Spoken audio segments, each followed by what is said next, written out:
ಬೆಂಗಳೂರಲ್ಲಿ ಜನ ಮನೆಗಳಲ್ಲಿ ಕಚೇರಿಯಲ್ಲಿ ಕಳೆಯೋಕ್ಕಿಂತ ರಸ್ತೆಯಲ್ಲಿ ಕಳೀತಾ ಇದ್ದಾರೆ, ಯಾಕಂದರೆ ಅಷ್ಟರ ಮಟ್ಟಿಗೆ ಟ್ರಾಫಿಕ್ ಸಮಸ್ಯೆ ಇದೆ ಅಂತ. ನಾನು Hebbal to silk board to Hebbal ಅಂತ ಹೇಳಿದ್ರೆ ನಾನು ಆಗಲೇ ಉಲ್ಲೇಖ ಮಾಡ್ತಿದ್ದೆ, ನೀವು ಗಮನಿಸಿದ್ರೆ ನಡ್ಕೊಂಡು ಬೇಕಾದ್ರೂ ಹೋಗ್ಬೋದು, but it is impossible by vehicle ಅಂಥೇಳಿ. ಸೊ ಈ ಟನಲ್ ಪ್ರಾಜೆಕ್ಟ್ ನೀವು ಕೈಗೆತ್ಕೊಂಡಿದ್ದೀರಿ, ಇದರ ಹುಟ್ಟು, ಇದರ ಆರಂಭ ಹೆಂಗಾಯಿತು?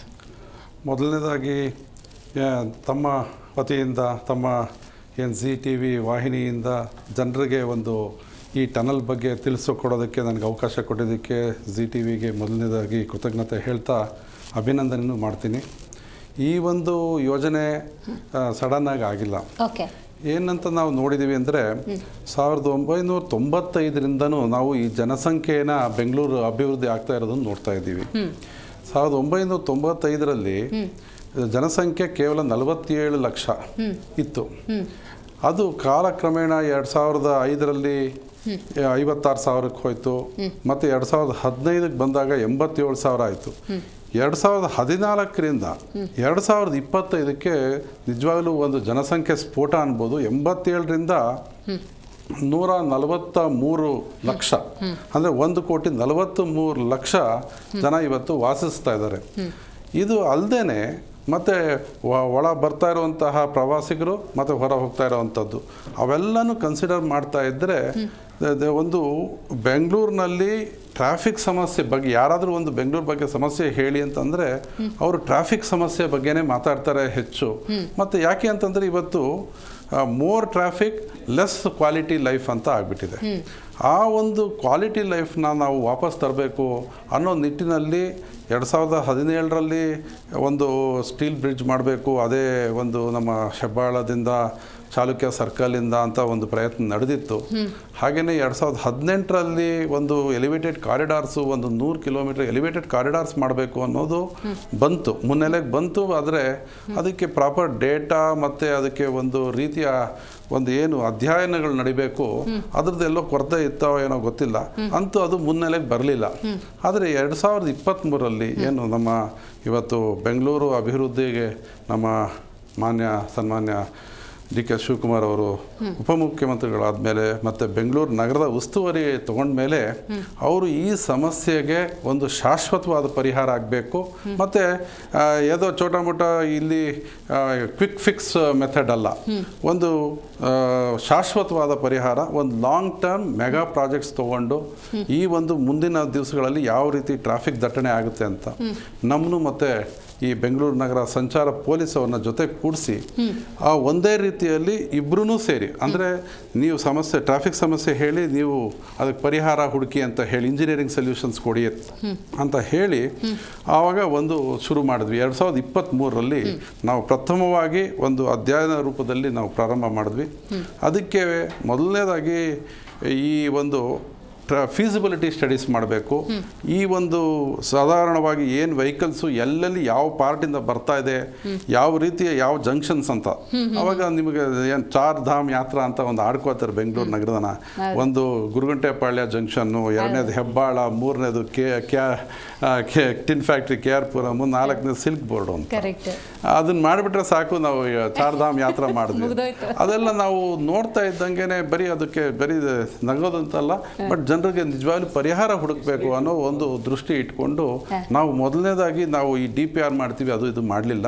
ಒಂದು ಅಲ್ಟಿನಾಕ್ ಅನ್ನೋ ಒಂದು ಸಂಸ್ಥೆನ ನಾವು ಚಾಯ್ಸ್ ಮಾಡಿ ಅವ್ರಿಗೆ ಬರೀ ಫೀಸಿಬಿಲಿಟಿ ಸ್ಟಡೀಸ್ ಮಾಡಿ ಏನು ಮಾಡಬೇಕು ಅಧ್ಯಯನ ಮಾಡಿಕೊಡಿ ಏನು ಇದೆ ಅಂತ ಹೇಳಿದ್ರು.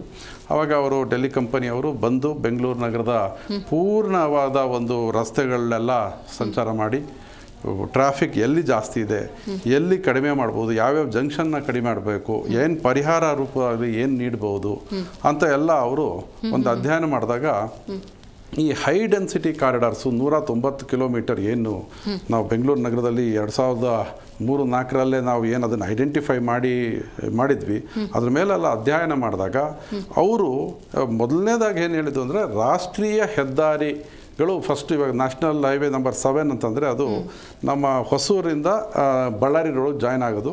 ಅದು ಫಸ್ಟು GPO ತನಕ ಬಂದು ಅಲ್ಲಿಂದ ಜಾಯ್ನ್ ಆಗ್ತಾ ಇತ್ತು, ಅಲ್ಲಿಂದ ಹೋಗ್ತಾ ಇತ್ತು.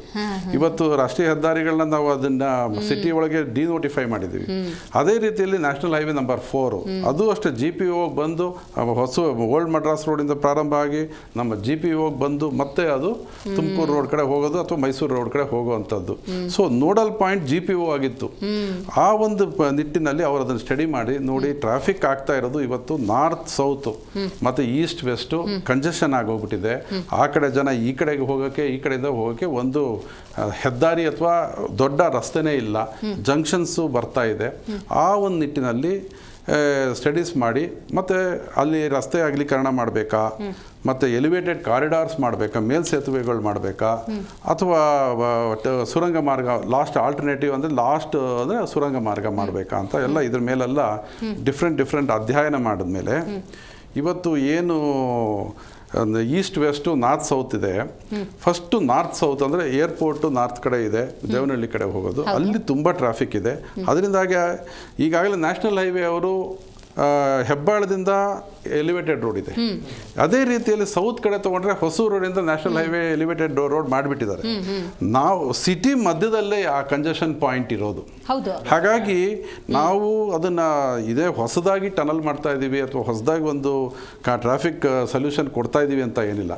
ಈ ಎರಡರ ಜೋಡಣೆ ಆದರೆ ನಾರ್ತ್ ಮತ್ತು ಸೌತ್ ಕನೆಕ್ಟ್ ಆಗುತ್ತೆ ಬೆಂಗಳೂರು ಸಿಟಿಗೆ ಅಂತ ಹೇಳಿ ಅದು ಮೊದಲನೇದಾಗಿ ಕೊಟ್ಟು ಈ ನಾರ್ತ್ ಸೌತು ಮತ್ತು ಈಸ್ಟ್ ವೆಸ್ಟ್ ಅಂದರೆ ಹೆಬ್ಬಾಳದಿಂದ ಸಿಲ್ಕ್ ಬೋರ್ಡು, ಅದೇ ರೀತಿಯಲ್ಲಿ KR ಪುರಂನಿಂದ ನಾಯಂಡಹಳ್ಳಿ ಮೈಸೂರು ರೋಡು, ಅಲ್ಲಿಗೆ ಈಸ್ಟ್ ವೆಸ್ಟ್ ನಾರ್ತ್ ಸೌತು ಇದು ಅಂಡರ್ ಕನೆಕ್ಟಿವಿಟಿಗೆ ಸುರಂಗ ಮಾರ್ಗ ಆಗಬೇಕು. ಆಮೇಲಿಂದ ಮತ್ತೆ ಇವಾಗ ರಸ್ತೆ ಏನಾಗಿದೆ, ನಮ್ಮ ಬೆಂಗಳೂರು ನಗರ ಬೇರೆ ಥರ ರಿಬ್ಬನ್ ಡೆವಲಪ್ಮೆಂಟ್ ಆಗಿಲ್ಲ, ಕಾನ್ಸೆಂಟ್ರಿಕ್ ಡೆವಲಪ್ಮೆಂಟ್. ಅಂದರೆ ಮೊದಲು ನಮ್ಮ ಚಿಕ್ಕಪೇಟೆಯಿಂದ ಪ್ರಾರಂಭ ಆಗಿ ನಮ್ಮ ಕೆಂಪೇಗೌಡರು ಏನು ನಗರ ನಿರ್ಮಾಣ ಮಾಡಿದ್ರು, ಅವಾಗ ಗೋಗಳನ್ನ 4 ಡೈರೆಕ್ಷನಲ್ಲಿ ರನ್ ಮಾಡಿದಾಗ ಆ ಒಂದು ನಮ್ಮ ಚಿಕ್ಕಪೇಟೆ ಹೇಳ್ತಾರೆ, ಚಿಕ್ಕಪೇಟೆ ಸರ್ಕಲ್ ಇವಾಗೂ ಹೇಳ್ತಾರೆ, ಆ ಚಿಕ್ಕಪೇಟೆ ಸರ್ಕಲಿಂದ ಆಗಿ ಕಾನ್ಸೆಂಟ್ರಿಕ್ ಆಗಿ ಬೆಳೆದಿರೋವಂಥದ್ದು. ಹಾಗಾಗಿ ಅದು ಕಾನ್ಸೆಂಟ್ರಿಕ್ ಆಗಿರೋದ್ರಿಂದ ರೇಡಿಯಲ್ ಆಗಿ ನಾವು ತಿರ್ಗಾ ಜನರಿಗೆ ಸಂಪರ್ಕ ಮಾಡಬೇಕು. ಅದರಿಂದ 110ರಿಂದ 120 ಕಿಲೋಮೀಟರ್ ಮೇಲ್ಸೇತುವೆಗಳು ಮಾಡಬೇಕು. ಅಂದರೆ ಒಂದಕ್ಕೊಂದು ಕನೆಕ್ಟಿವಿಟಿ ಆಗಬೇಕು. ಅಂದರೆ ಸುರಂಗ ಮಾರ್ಗಗಳು ಎಲ್ಲೆಲ್ಲಿ ನಿರ್ಮಾಣ ಆಗ್ತದೆ ಅವಕ್ಕೆ ಕನೆಕ್ಟಿವಿಟಿನೂ ಆಗಬೇಕು, ಅಲ್ಲಿ ಮೇಲ್ಸೇತುವೆಗಳು ನಿರ್ಮಾಣ ಮಾಡಬೇಕು ಅಂತ ಅದೊಂದು ಹೇಳಿದ್ದಾರೆ. ಅದ್ರ ಜೊತೆಗೆ ಹೊಸದಾಗಿ ಇನ್ನೊಂದೇನು ಅಂತಂದರೆ ಇವತ್ತು ವಾಹನಗಳು ಜಾಸ್ತಿ ಆಗ್ತಾ ಇದೆ.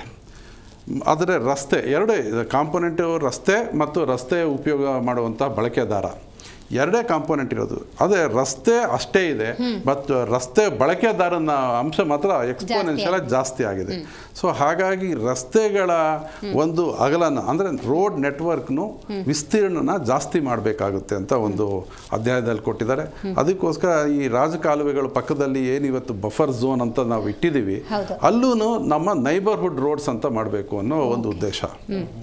ಅದ್ರ ಜೊತೆಗೆ ಇವತ್ತು ಏನಾಗಿದೆ, ಮೆಟ್ರೋ ಅವರು ನಮ್ಮ ಒಂದು ಇಲ್ಲಿವರೆಗೂ 74.3 ಕಿಲೋಮೀಟ್ರ್ ಮೆಟ್ರೋ ಮಾಡಿದರು. ಅದು ಇವಾಗ ಇನ್ನೂ 21 ಕಿಲೋಮೀಟ್ರ್ ಆ್ಯಡ್ ಮಾಡಿದರೆ ಇವಾಗ 96 ಆಗಿದೆ. ಈ 96 ಕಿಲೋಮೀಟ್ರಲ್ಲಿ ರಾಗಿಗುಡ್ಡದಿಂದ ಸಿಲ್ಕ್ ಬೋರ್ಡ್ವರೆಗೂ ಮಾತ್ರ ಡಬಲ್ ಡೆಕ್ಕರ್ ಮಾಡಿದೆ. 3.4 ಕಿಲೋಮೀಟರ್ಸು ಡಬಲ್ ಡೆಕ್ಕರ್ ಆಗಿದೆ. ಬೇರೆ ಎಲ್ಲೆಲ್ಲಿ ನಮ್ಮ ಮೆಟ್ರೋ ಬಂದಿದೆ ಇವಾಗ ಅಲ್ಲಿ ನಾವು ಮೇಲ್ಸೇತುವೆಗಳಾಗಲಿ ಅಥವಾ ವಾಹನಕ್ಕಾಗಲಿ ಬೇರೆ ಆಲ್ಟರ್ನೇಟ್ ಮಾಡೋಕ್ಕೆ ಆಗ್ತಾ ಇಲ್ಲ, ತುಂಬ ಕಷ್ಟ ಆಗ್ತಾ ಇದೆ. ಹಾಗಾಗಿ ಈಗ ಮುಂದಿನ ದಿನಗಳಲ್ಲಿ ನಾಗ್ಪುರ ಅಂತ ಒಂದು 46 ಲಕ್ಷ ಇರೋ ಪಾಪ್ಯುಲೇಷನ್, ನಾನು ನಾಗ್ಪುರಕ್ಕೂ ವಿಸಿಟ್ ಮಾಡಿದ್ದೆ ಹೋದ ತಿಂಗಳು. ಅಲ್ಲಿ 46 ಲಕ್ಷ ಇರೋ ಪಾಪ್ಯುಲೇಷನ್ ಇರೋ ಒಂದು ನಗರದಲ್ಲಿ 46 ಕಿಲೋಮೀಟ್ರ್ ಎಲಿವೇಟೆಡ್ ಕಾರಿಡಾರ್ ಇದೆ. ಮತ್ತು ಈಗಾಗಲೇ ಅವರು ಎಲ್ಲಿ ನಮ್ಮ ಮೆಟ್ರೋ ಬಂದಿದೆ ಅಲ್ಲಾಗಲೇ ಡಬಲ್ ಡೆಕ್ಕರ್ ಮಾಡ್ತಾ ಇದ್ದಾರೆ. ಅಂತಹ ಸಣ್ಣವು 46 ಲಕ್ಷ ಇರುವಂತಹ ನಗರದಲ್ಲೇ ಅವರು ಡಬಲ್ ಡೆಕ್ಕರ್ ಮಾಡ್ತಾರೆ. ಅಂದರೆ ಮೇಲೆ ಮೆಟ್ರೋ, ಮೊದಲನೇ ಹಂತದಲ್ಲಿ ರಸ್ತೆ, ಅದ್ರ ಕೆಳಗಡೆ ಮತ್ತೆ ರಸ್ತೆ ಇದೆ. ಸೊ ಅವ್ರು ಮಾಡಿ ಈಗಾಗಲೇ ನಗರನ ಬೆಳೆಸ್ತಾ ಇದ್ದಾರೆ. ಇದು ನಾವು 1,43,00,000 ಅಂದರೆ ಅದ್ರ 3 ಪಟ್ಟಿರುವಂಥವ್ರು ನಾವು 3.6 ಕಿಲೋಮೀಟರ್ ಮಾತ್ರ ನಾವು ಡಬಲ್ ಡೆಕ್ಕರ್ ಮಾಡಿದ್ವಿ. ಅದಕ್ಕೆ ನಮ್ಮ ಸನ್ಮಾನ್ಯ ಉಪಮುಖ್ಯಮಂತ್ರಿಗಳು ಅದನ್ನು ಎಲ್ಲೆಲ್ಲಿ ಇನ್ನು ಮುಂದಕ್ಕೆ ಮೆಟ್ರೋ ಕಾರಿಡಾರ್ ಇದೆ ಅಲ್ಲೆಲ್ಲ ಡಬಲ್ ಡೆಕ್ಕರ್ ಮಾಡಬೇಕು, ವಾಹನ ಮತ್ತು ಮೆಟ್ರೋ ಎರಡೂ ಸಂಯುಕ್ತವಾಗಿ ಮಾಡಬೇಕು. Integrated metro and road flyover projects ಆಗಬೇಕು ಅನ್ನೋದು ಒಂದು ಉದ್ದೇಶದಿಂದ ಅದನ್ನು ಒಂದು ಸೇರಿಸ್ಕೊಂಡಿದ್ದೀವಿ. ಸೊ ಅಲ್ಟಿಮೇಟ್ ಆಗಿ ಕೊನೆಗೆ ಇವತ್ತು ಏನಂತಂದರೆ ಸುಗಮ ಸಂಚಾರಕ್ಕೆ ಇವತ್ತು ತಮಗೆಲ್ಲ ಗೊತ್ತಿರೋಂಗೆ ಬೆಂಗಳೂರು ನಗರದಲ್ಲಿ ರಸ್ತೆ ಅಡಿಯಲ್ಲೇ ನಮ್ಮ ಯುಟಿಲಿಟೀಸು ಎಲ್ಲನೂ ಇದೆ. ಆ ಯುಟಿಲಿಟೀಸ್ ಇದ್ದಾಗ ಅಲ್ಲೊಂದು ಇಲ್ಲೊಂದು ಪಂಚರ್ ಆಗಿ ಮೇಲೆ ಬರ್ತಾ ಇರ್ತದೆ, ಮಳೆಗಾಲದಲ್ಲಿ ನೀರು ಸಿಂಕ್ ಆಗಿ ಅಲ್ಲಿ ಸಿಂಕೇಜ್ ಆಗ್ತದೆ, ಅಲ್ಲಿಗೆ ನಮ್ಮ ಒಂದು ಸುಗಮ ಸಂಚಾರಕ್ಕೂ ತೊಂದರೆ ಆಗ್ತಾ ಇದೆ. ಅಲ್ಲಿ ಇವಾಗ ಒಂದು ವೈಟ್ ಟಾಪಿಂಗ್ ಪ್ರಾಜೆಕ್ಟ್ಸು ಅಂದರೆ ದೀರ್ಘ ಬಾಳಿಕೆಯ ಕಡಿಮೆ ನಿರ್ವಹಣೆಯ ರಸ್ತೆಗಳನ್ನ ನಿರ್ಮಾಣ ಮಾಡಬೇಕು, ಒಂದೇ ಸಾರಿ ಶಾಶ್ವತವಾಗಿರಬೇಕು ಅಂತ ಇವೆಲ್ಲ ಒಂದು ನಮಗೆ ಅಧ್ಯಯನದಿಂದ ತಿಳಿದು ಬಂದಿರೋಂಥ ವಿಚಾರ. ಸೊ ಇದು ಒಂದು ಸೈಡೆಡ್ ಆಗಿ ಒಂದು ಫಿಕ್ಸ್ ಆಗಿ ನಾವು ಮಾಡ್ತಾ ಇದ್ದೀವಿ. ಇದು 2023 ಜುಲೈ ತಿಂಗಳಿಂದ ಪ್ರಾರಂಭಗೊಂಡು 2024ವರೆಗೂ ಅಧ್ಯಯನಗಳು ಮಾಡಿ ನಮಗೆ ಅವರು ಅಲ್ಟಿನಾಕನ್ ಅವರು feasibility studies for traffic management in Bangalore city ಅಂತ ಹೇಳಿ ನಮಗೆ ರಿಪೋರ್ಟ್ ಕೊಟ್ಟರು. ಆ ರಿಪೋರ್ಟ್ ಇವಾಗ ನಮಗೆ ಬೈಬಲ್ ಆಗಿ ನಾವು ಉಪಯೋಗಿಸ್ತಾ ಇದ್ದೀವಿ. ಅದು ಟ್ರಾಫಿಕ್ ಸಮಸ್ಯೆ ಬಗೆಹರಿಸೋದಕ್ಕೆ ಮುಖ್ಯವಾದ ಒಂದು ಕಾರಣ ಆಗುತ್ತೆ. ಅದ್ರ ಜೊತೆಗೆ ನಮ್ಮ ಬಸ್ಸು ಮೆಟ್ರೋ ಅನ್ನೋದು ನಾವು ಹೇಳ್ತಾ ಇರ್ತೀವಿ, ರೈಡರ್ಶಿಪ್ಪು ಮತ್ತು ಎಷ್ಟು ಅಂತ. ನಮ್ಮ ಒಂದು ಕ್ಯಾಲ್ಕುಲೇಷನ್ ಪ್ರಕಾರ 1,00,000 ಟ್ರಿಪ್ಸ್ ಆಗ್ತದೆ. ಅಂದರೆ ಒಬ್ಬ ಮನುಷ್ಯ 2 ಟ್ರಿಪ್ ಆಗುತ್ತೆ. ಒಂದು ಅವನು 1+1 ಮಾಡ್ತಾನೆ, ಹೋಗೋದೊಂದು ಬರೋದು ಅಂತ. ಹಾಗೆ 50 ಲಕ್ಷ ಜನ ಟ್ರಿಪ್ ಮಾಡ್ತಾರೆ. ಅದು 1,00,000 ಟ್ರಿಪ್ ಇದೆ. ಇವತ್ತು ಒಂದು ಅಧ್ಯಯನದ ಪ್ರಕಾರ ನಮ್ಮ BMTC ಅವರು 42 ಲಕ್ಷ ಮಾಡ್ತಿದ್ದಾರೆ. ನಮ್ಮ ಇವರು ಮೆಟ್ರೋ ಈಗ ಒಂದು 20 ಲಕ್ಷ ಆಗಿದೆ. ಅಲ್ಲಿಗೆ ನಮ್ಮದು ಟ್ರಿಪ್ಸ್ ಲೆಕ್ಕ ತೊಗೊಂಡ್ರೆ ಇಟ್ ಈಸ್ ಓನ್ಲಿ 60% ಆಯಿತು. ಇನ್ನು 40% ಯಾವತ್ತಿಗಿದ್ರೂ ಆ ಒಂದು ಗ್ಯಾಪ್ ಇದ್ದೇ ಇರುತ್ತೆ. ಆ ಗ್ಯಾಪ್ ಏನು ಸ್ವಂತ ಗಾಡಿಗಳಲ್ಲಿ ಓಡಾಡ್ತಾರೆ ಅವರಿಂದನೂ ತುಂಬ್ತಾರೆ ಅಂತ ಅದು ಒಂದು ಅಧ್ಯಯನದಿಂದ ರಿಪೋರ್ಟ್ ಬಂದಿದೆ. ಈ ಎಲ್ಲನ ಸೇರಿ ನಾವು ಈ ಒಂದು ಮೆಗಾ ಪ್ರಾಜೆಕ್ಟ್ಸ್ನ ಮುಂದುವರಿಸಿ ಮುಂದಿನ 5 ವರ್ಷಗಳಲ್ಲಿ ಟಾರ್ಗೆಟೆಡ್ 5 ಇಯರ್ ಪ್ಲ್ಯಾನ್ ಅಂತಲೇ ಇಟ್ಕೊಂಡು ನಾವು ಇವೆಲ್ಲ ಯೋಜನೆಗಳನ್ನ ಜಾರಿ ತರೋದಕ್ಕೆ ನಾವೆಲ್ಲ ಮಾಡ್ತೀವಿ.